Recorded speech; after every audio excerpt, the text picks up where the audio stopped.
The paper in my hand felt wrong, heavy, textured stock that belonged in a rider contract, not the trash. But it was the handwriting scrawled in the margin that stopped my breath. Chicago was loud tonight. The backstage corridor vibrated with the bass check from the opener, smelling of burnt hairspray and that specific, metallic scent of adrenaline that follows a sold-out tour. Adrienne was 50 feet away, surrounded by her usual phalanx of security and makeup artists, untouchable. She was the diamond. I was just the setting. But looking down at the jagged blue ink, I realized the wall she'd built between us over 6 months on the road had just developed a structural crack. My job is the pulse. I stand in the shadows stage left, providing the steady rhythm that allows Adrienne to be reckless.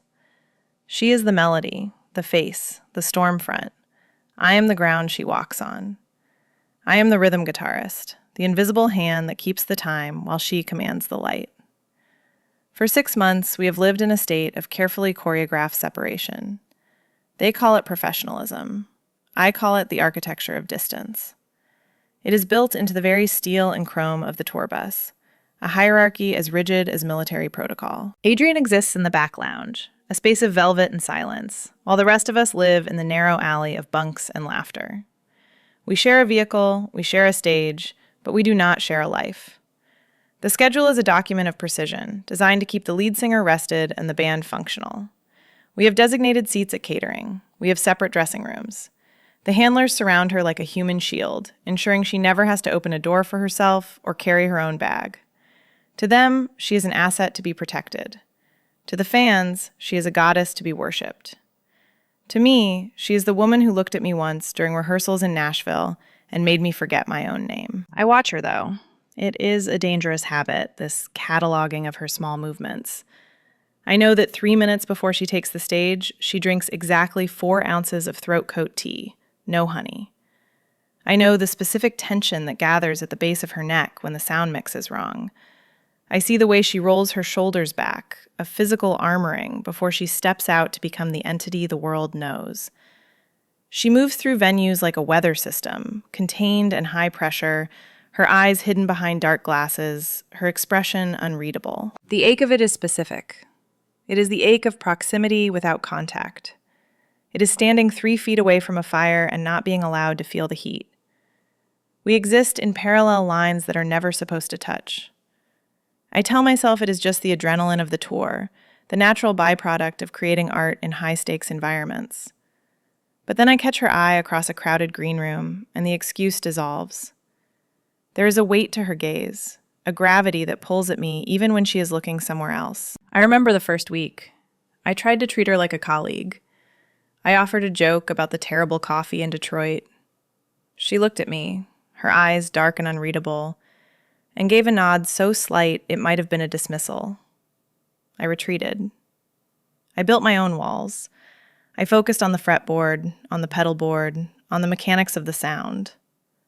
If she wanted to be a statue, I would be the pedestal. I would be solid. I would be professional. I would not let the smell of her perfume, sandalwood and something sharper like ozone, distract me from the click track. But walls, no matter how carefully constructed, are subject to erosion.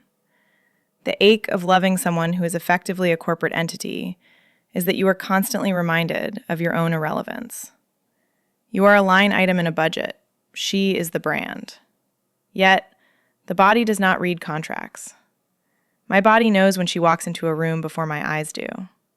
The air changes. It thickens, charged with a static that I sometimes think only I can feel. The routine of the dressing room setup usually reinforces these boundaries. Her name is on the star dressing room, the band is in the aux room. But today, the venue in Chicago was old, a labyrinth of concrete and exposed pipe. The plumbing issues in the main block forced a change. The barriers were thinner, the air was shared, and in that shared air, the carefully maintained fiction of our indifference began to waver, leaving us exposed to the truth. The incident began with the mundane bureaucracy of touring, the unglamorous machinery that keeps the fantasy running. Our stage manager, a man who lives in a permanent state of high-functioning anxiety, had dropped a binder of tech specs near the monitor rig. Papers fanned out across the scuffed floor. Lighting cues, hospitality riders, the intricate demands of a production that costs thousands of dollars a minute to sustain. I knelt to help him gather them, my hands moving automatically over the laminated sheets. It was a reflex of the road. You see a mess, you clean it up. You keep the machine moving. We were sorting through the rider requirements. The specific brand of water Adrian drinks, the exact temperature the dressing room must be kept, the prohibition of lilies because the scent gives her a headache. These pages are the blueprints of her comfort, the walls she builds to keep the world at bay. They are documents of control. Every item on that list is a testament to her power to demand the environment she needs. I was stacking the lighting plots, aligning the edges, when I saw it. It wasn't a laminated sheet or a typed memo. It was a scrap of paper, torn from a spiral notebook, caught between the pages of the audio patch list. The texture was wrong, against the glossy text sheets. It was cheap, thin paper, crumpled and then smoothed out, as if someone had balled it up to throw away and then hesitated. I picked it up, intending to toss it into the trash bin by the dimmer rack. Then I saw the ink. I know Adrian's handwriting. I have seen it on set lists for 6 months.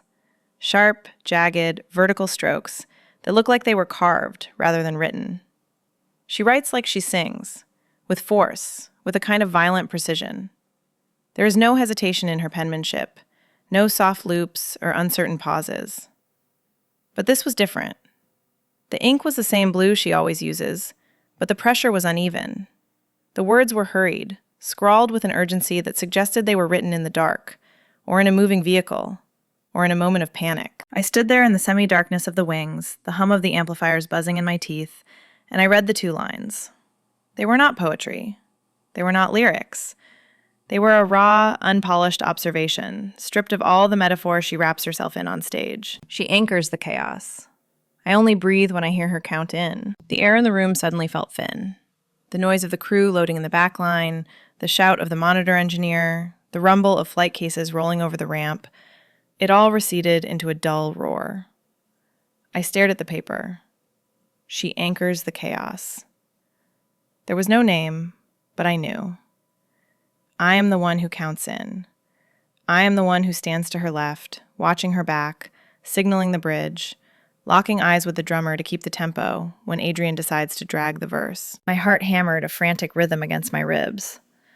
This wasn't a love letter. It was something more dangerous. It was an admission of need. Adrian, who projected an image of absolute, sovereign independence, had written down that she needed me, that she was holding her breath until I gave her the signal to exhale. I looked around, suddenly paranoid. Had anyone else seen this? Did the stage manager know? But he was busy taping down cables, oblivious to the fact that the entire power dynamic of the tour had just shifted in my hands. I felt a flush of heat rise up my neck, a physical reaction to the intimacy of the discovery. It felt like walking in on her while she was dressing, a violation of the privacy she guarded so fiercely. She had thrown this away, or lost it. It wasn't meant for me. That made the vulnerability unflinching.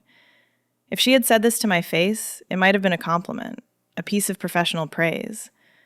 Written down and discarded, it was a secret. It was the truth she couldn't afford to speak. The realization settled over me with the weight of a physical blow. She wasn't just tolerating my presence. She was relying on it. The distance between us, the coldness, the silence, it wasn't indifference. It was a dam, holding back a reservoir of dependence she was terrified to acknowledge. I folded the paper, my fingers trembling slightly. The texture of the cheap notebook paper felt electric against my skin. I slipped it into the back pocket of my jeans, right against my hip. It burned there. The knowledge changed the gravity of the room. The space between the stage left wing and the microphone stand suddenly felt charged, magnetic. Then, the sound cut through the haze. The sharp, mechanical ring of the call time bell echoed through the concrete corridors. It was the summons. The mask had to go back on. We had soundcheck in 10 minutes. I had to walk out onto that stage, plug in my guitar, and stand 3 feet away from the woman who had just admitted I was her oxygen. And I had to pretend I didn't know a thing. An empty arena is a distinct kind of hollow. It is a cavern of concrete and steel designed to amplify the roar of 20,000 people. But when it is empty, it is cold, unforgiving, and hostile to sound. The acoustics in Chicago were particularly brutal. A slapback echo that bounced off the back wall and returned to the stage a half-second later, turning every snare hit into a chaotic double beat. It was 4 p.m. The air was stale, recycled from the night before, smelling faintly of floor cleaner and the ozone scent of overheating amplifiers. The atmosphere on stage was brittle. We were running behind schedule, the cardinal sin of tour logistics. The monitor engineer was sweating through his black t-shirt, frantically trying to wring out a frequency of feedback that was piercing the lower range of the vocal mix. Adrienne hates feedback. It is physical pain to her.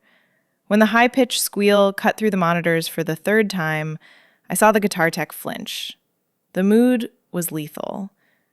We were not a band in that moment. We were a crew on the deck of a ship navigating a storm, and the captain was already angry. Then Adrienne walked out. She didn't emerge. She materialized. She was wearing the sunglasses, oversized, opaque, the kind that turn a face into a mask. Her armor was up. She wore a vintage velvet blazer that cost more than my first car, the collar turned up, her hands shoved deep into her pockets. She moved with a predatory efficiency, ignoring the techs scurrying out of her path. She walked straight to the center mic, grabbed the stand, and stood there, silent. She didn't say hello. She didn't acknowledge the delay. She just waited, a statue of expectation, radiating a pressure that sucked the oxygen out of the room. I plugged my Telecaster into the pedal board, the cable clicking into the jack with a sound that felt too loud in the silence. I refused to look at her. I couldn't. The note in my back pocket felt like it was generating its own heat, burning through the denim and branding the skin of my hip. I only breathe when I hear her count in.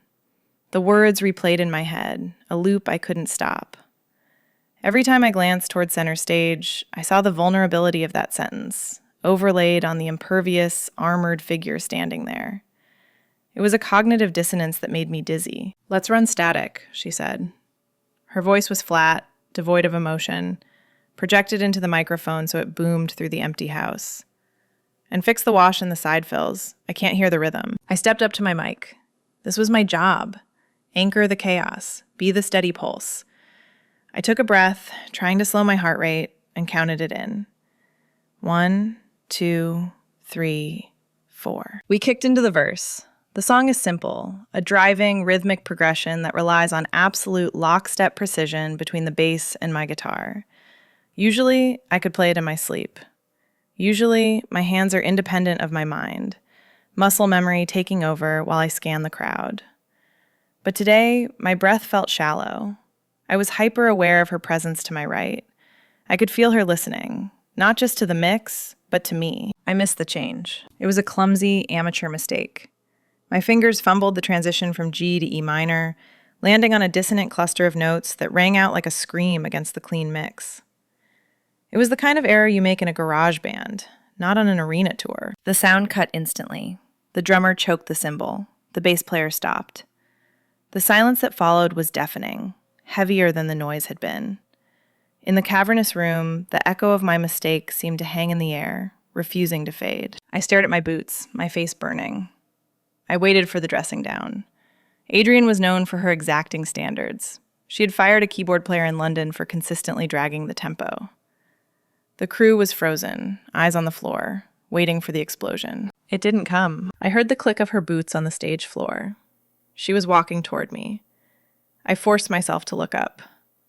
She stopped 2 feet away, invading my personal space, close enough that I could smell the tea she'd been drinking and the faint metallic scent of hairspray. She didn't look angry.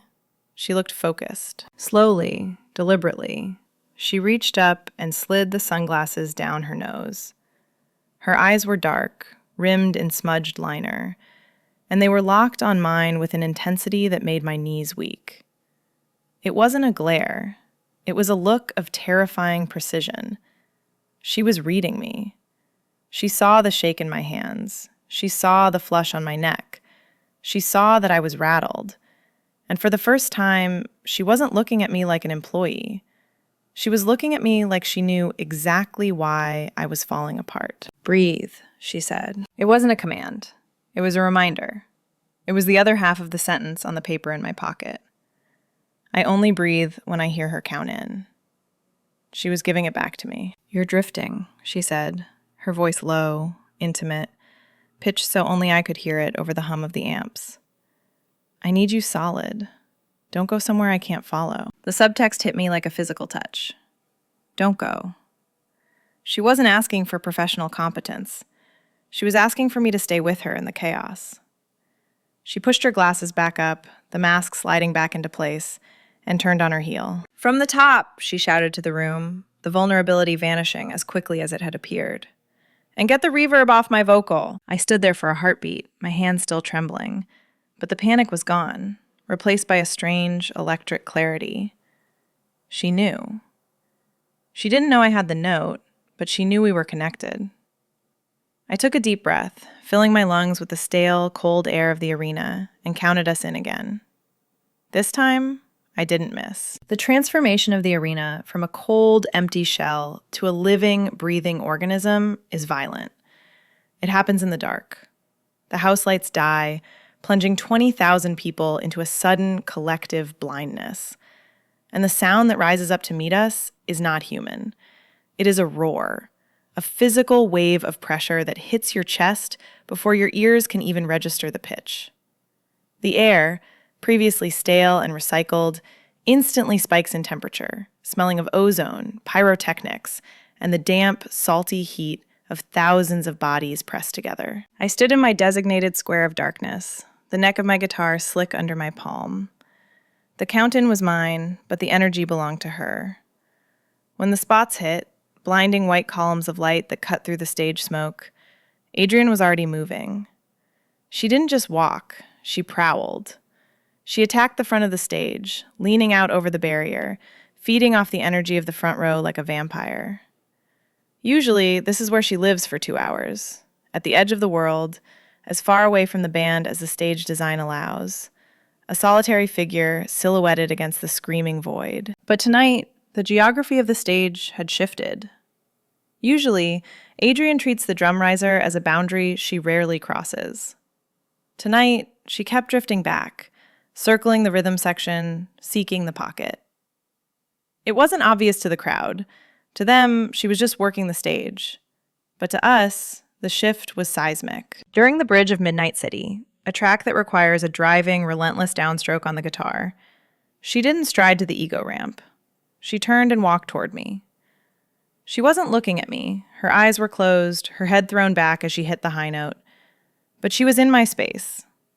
The proximity turned the air electric. I could feel the heat radiating off her skin, a fever heat generated by the exertion and the lights. Then it happened. A moment so small it shouldn't have mattered, yet it hit with the force of a collision. As she turned to head back to the mic stand, the hem of her velvet jacket brushed against my bare arm.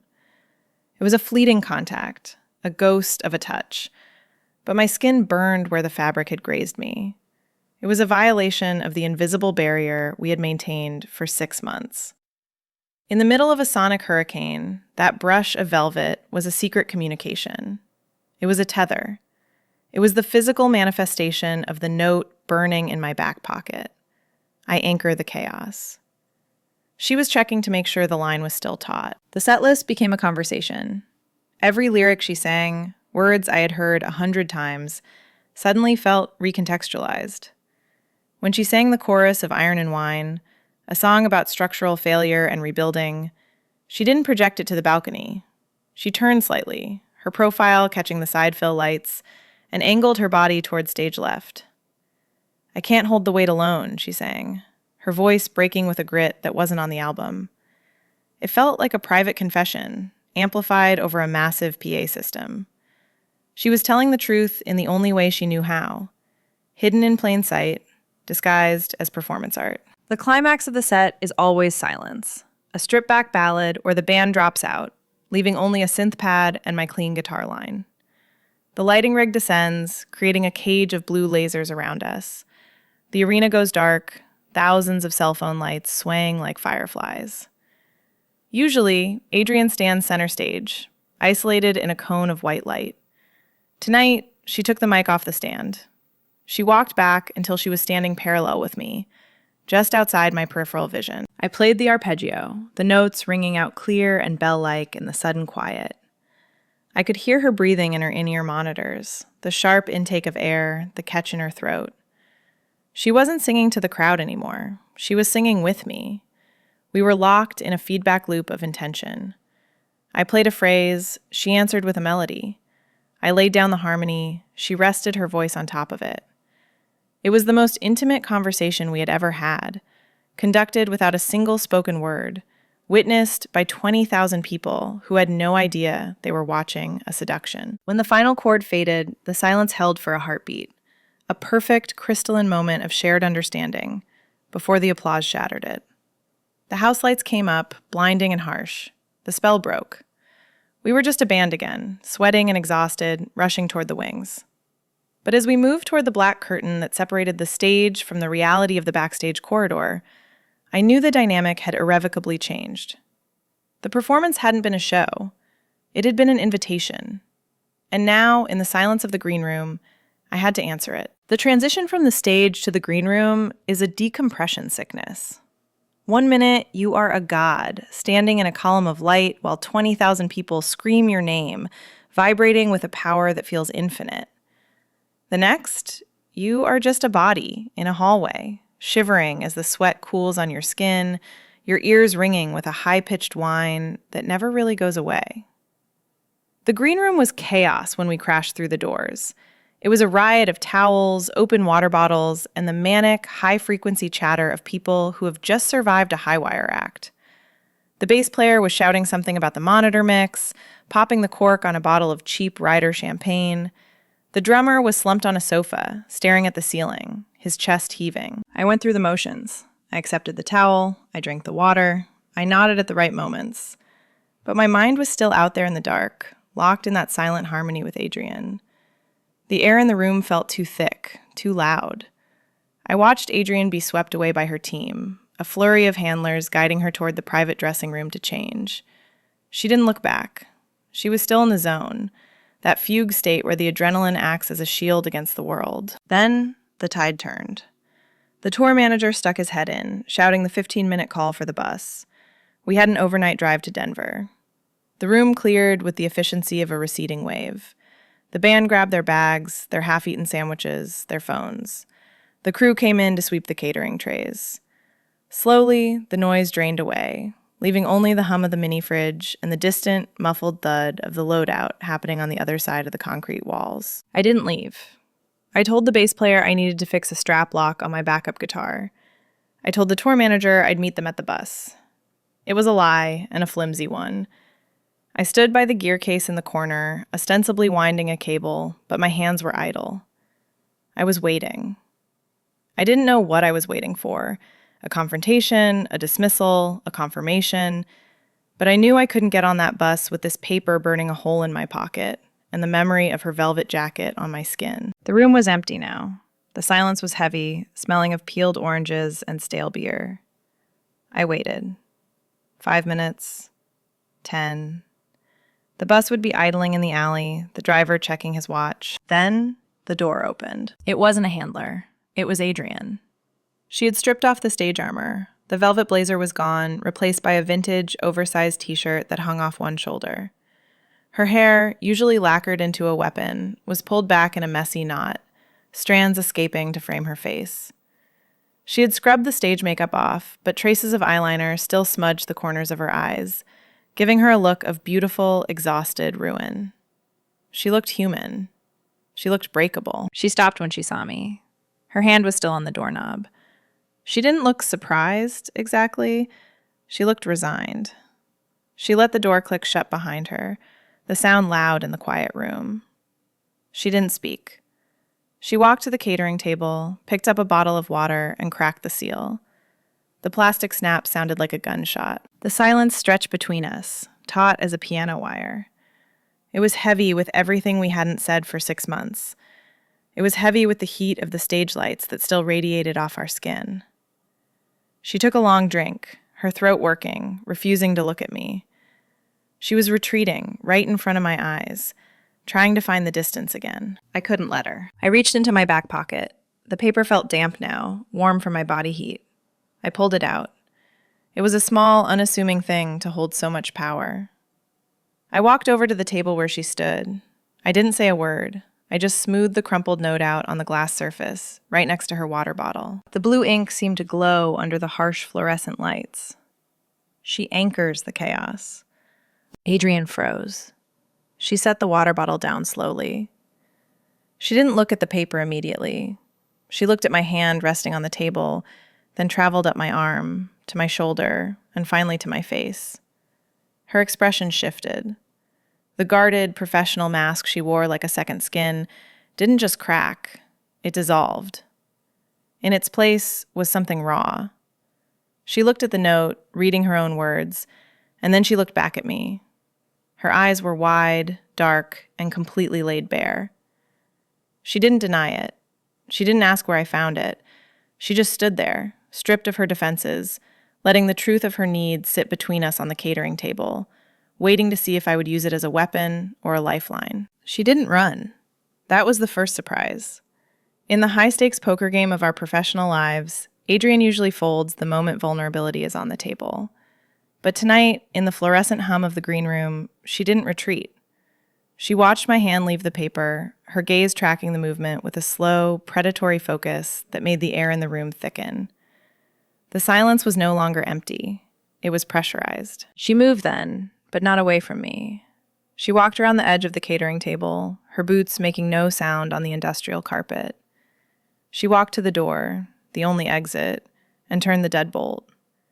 The click of the lock engaging was the loudest sound in the world. It was a definitive, mechanical punctuation mark. It said, "We are not leaving this room until this is finished." She turned back to me, leaning her hip against the doorframe, crossing her arms over the vintage band t-shirt. The distance between us was perhaps 10 feet, but it felt like miles of unmapped territory. "I threw that away," she said. Her voice was rough, stripped of its usual melodic polish. It was the voice she used when she was sick or furious, a low rasp that vibrated in the floorboards. "I know," I replied. My own voice sounded foreign to me, steady but thin. "It fell out of the rider binder." "And you read it." "I read it." She pushed off the doorframe. The movement was deliberate. She wasn't prowling like she did on stage. She was advancing.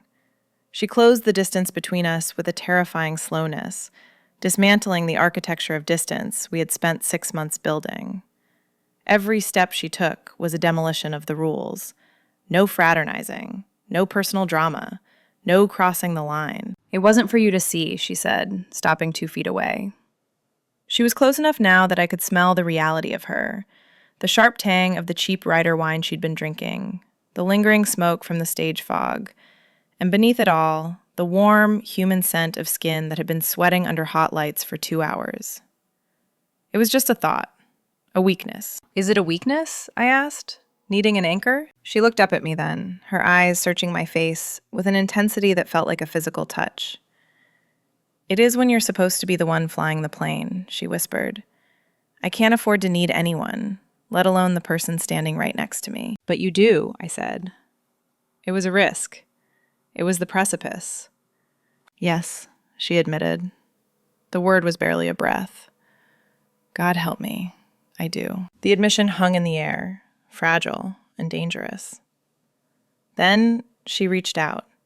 Her hand, cool and steady, slid around the nape of my neck.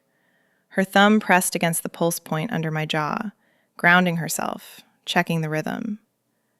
It was a possessive touch, heavy with claim. The contact sent a shockwave through my nervous system that nearly buckled my knees. It wasn't a tentative groping. It was a landing. She was dropping the anchor. She pulled me in. There was no hesitation now, no second guessing.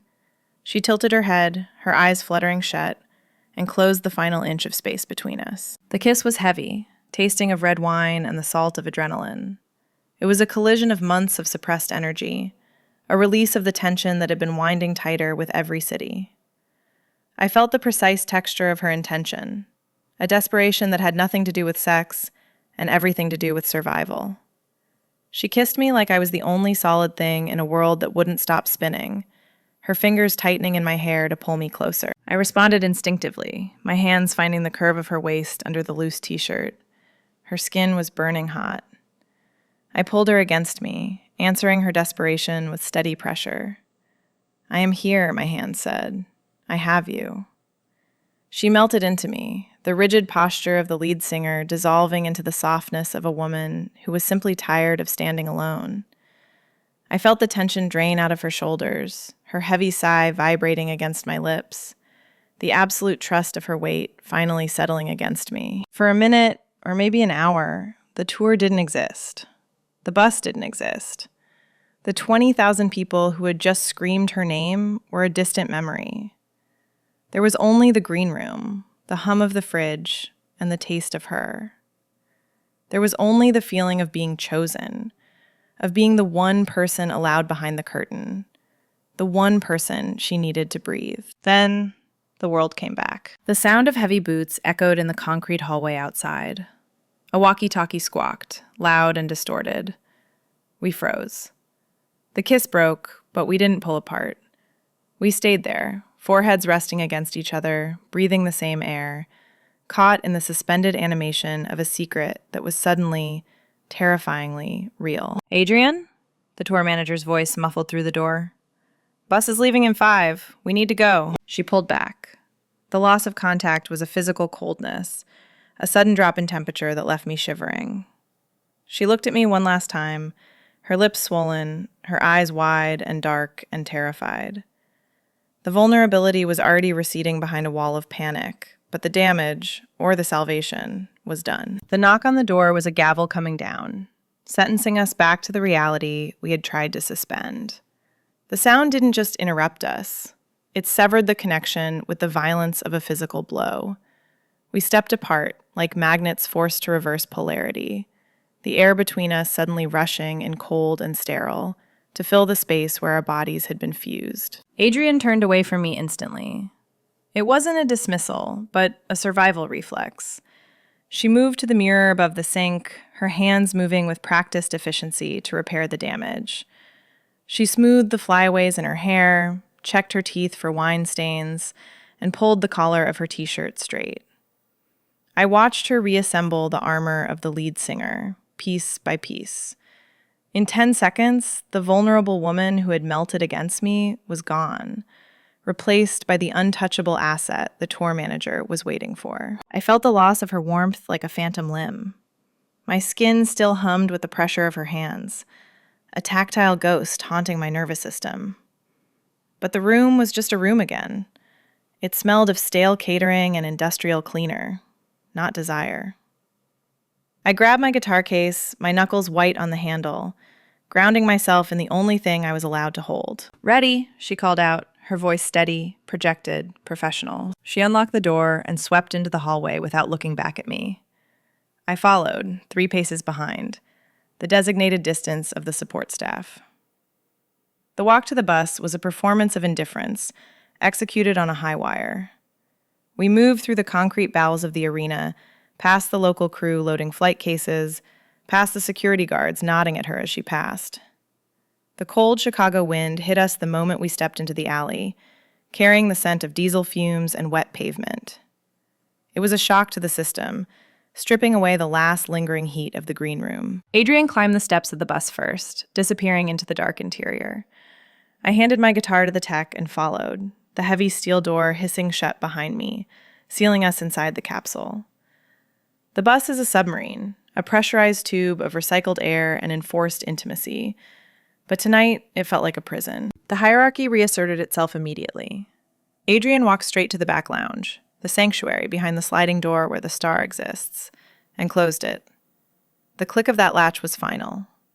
I was left in the main cabin with the rest of the band, the narrow alley of 12 bunks stacked 3 high, like a morgue for the living. I climbed into my bunk, the middle one on the left, and drew the heavy velvet curtain. The darkness was absolute. In this coffin-sized space, the reality of what I had done began to curdle into terror.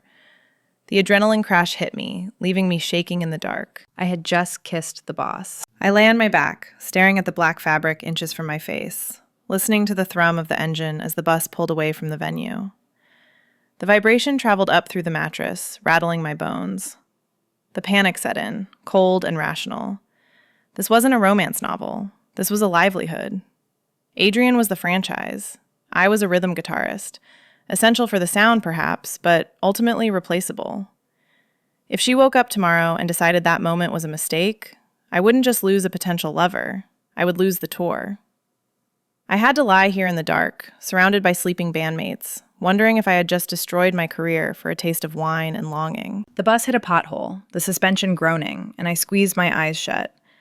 I could still feel the phantom pressure of her hand on my neck, grounding me. Was it real?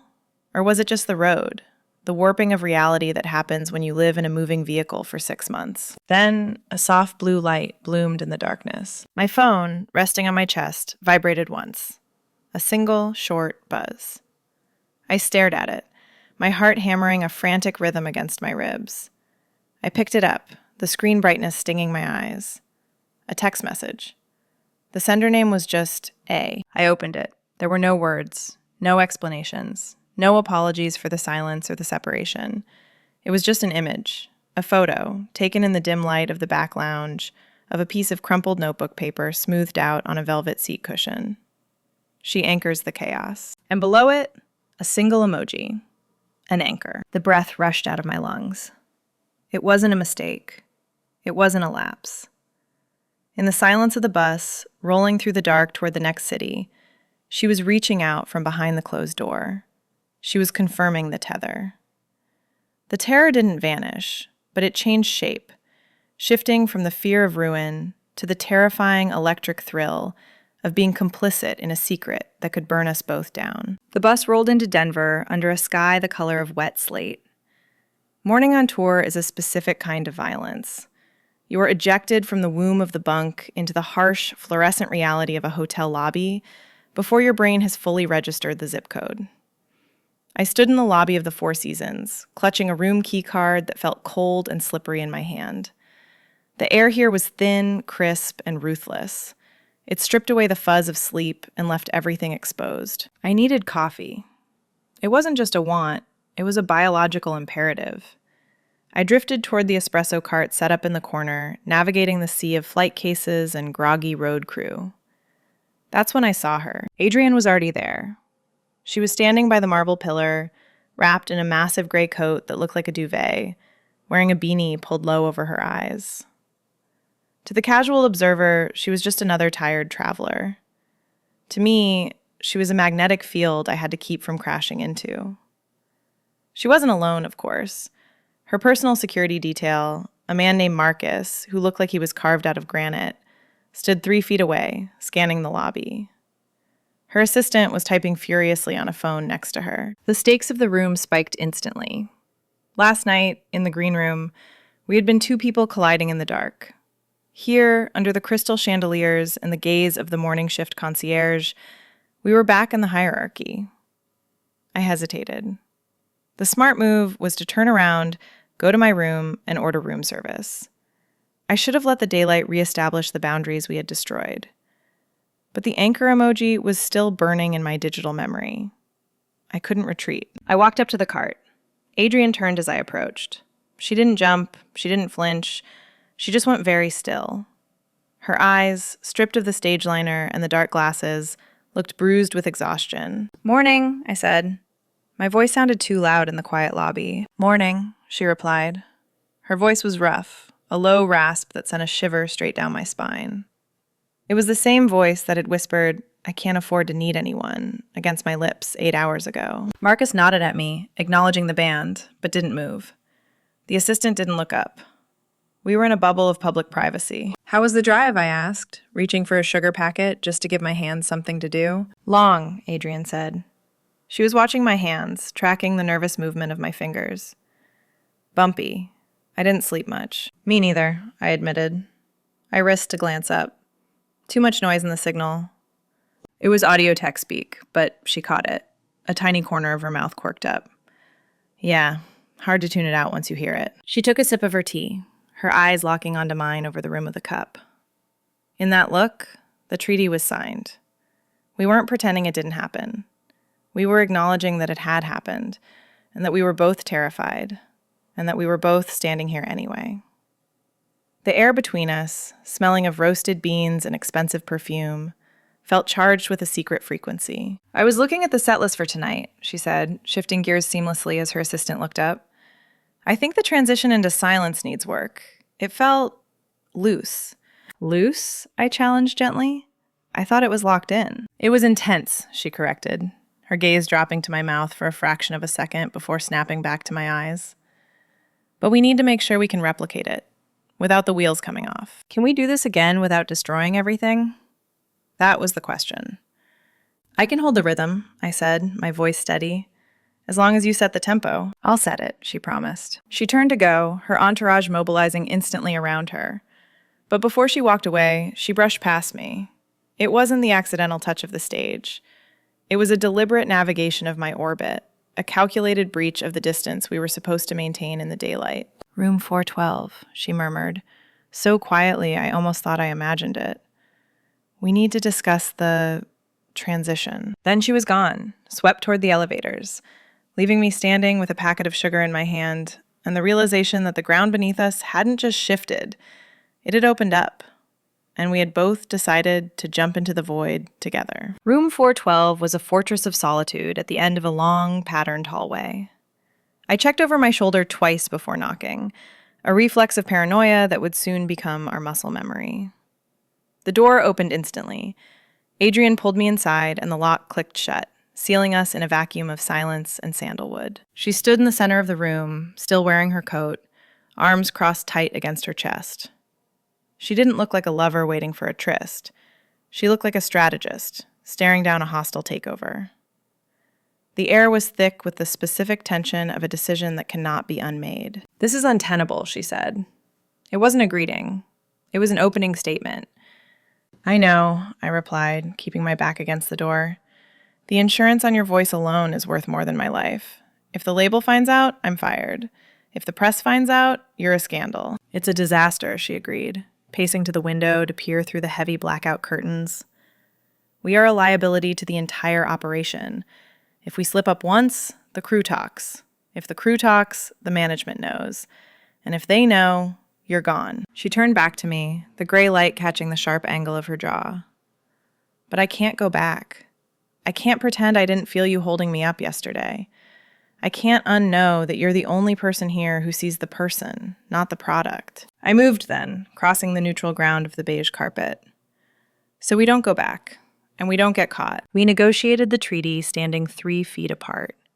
It was a cold, hard assessment of the logistics of desire. In public," she whispered, finally uncrossing her arms, "nothing changes. But in private, you don't treat me like an asset, and I don't treat you like staff." "In private," I promised, stepping into her space, "you don't have to be the storm. You can just be the woman who needs to breathe." We established the code then. A specific adjustment of her in-ear monitors meant she needed me. A certain chord change from me meant the eyes of the crew were too close. We were building a language that only 2 people on Earth could speak. She exhaled then, a long, shuddering breath that seemed to release the tension of the entire tour. She reached out, her hand gripping my jacket, pulling me in. "I need a sanctuary, not a fan.